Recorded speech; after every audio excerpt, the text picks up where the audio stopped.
Mga katrops, welcome back ulit kayo sa aking channel Sports React PH at ngayon na ay pag-uusapan natin ang balitang wala nga daw tsansa ang Denver Nuggets na makapag-compete ngayon sa kampyonato.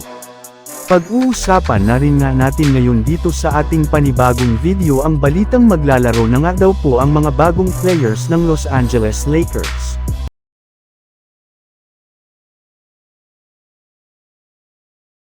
Sa dami nga mga katrops, ng mga teams na gumawa ng trade ay hindi rin naman nga dito nakasama ang Denver Nuggets na wala man lang na-pull off na isamang move o trade sa mga nakalipas na oras bago ang deadline. Lingid nga sa inyong kaalaman, kahit man nga nasa itaas pa rin ang Denver Nuggets ng standings ay marami pa rin nga silang mga hinaharap na problema sa kanilang lineup dahil hindi hirap na hirap pa rin naman nga sila na manalo laban sa mga legit na contender ngayong season. Kaya imbes nga na mag-improve sila ay nakapagdesisyon nga ang kanilang front office na hindi nagalawin ang kanilang lineup dahil naniniwala nga sila na kakayanin nito na makapag-compete muli sa kampyonato. Pero ayon nga sa ilang mga analyst, hindi pa rin naman nga magiging madali para sa Nuggets ang kanilang tatahakin since aminin man nga nila sa hindi maraming ang mga team sa West ang kaya silang talunin sa isang 7-game series. Bagamat man nakaangat na ang Denver Nuggets sa ikatlong pwesto sa standings ng Western Conference ay wala pa rin naman nga silang magagawa lang makakatapat nila ang malalakas na kupunan.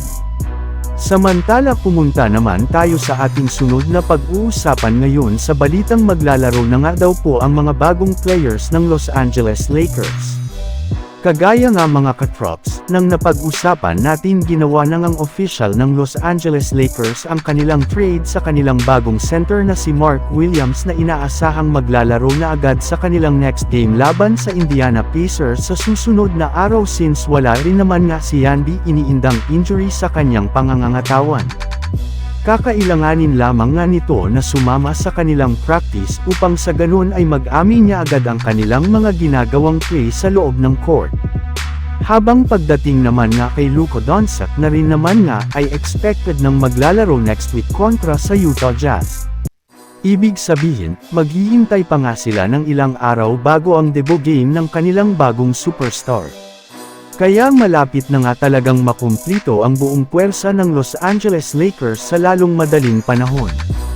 Kaya may ilang mga players na nga ang nagsisimula ng mangamba sa kanila kagaya ni Anthony Edwards na sinabing babantayan na daw po niya ang mga laro ng Los Angeles lalo na ang kanilang Big Three na sina LeBron James, Austin Reeves at ni Luka Doncic. Alam nga po niya na maganda ang ipinapakitang performance ngayon ng Lakers sa mga nakalipas nitong laro kaya expected na mas lalakas pa ito ng sobra once na maglaro na si Luka Doncic. So yun lang nga mga katrops ang handog ko sa inyong storya ngayong araw. Sana nag-enjoy kayo. Please like and subscribe my YouTube channel Sports React PH para sa iba pang storya at update patungkol sa NBA. Kita-kits muli sa ating susunod na video.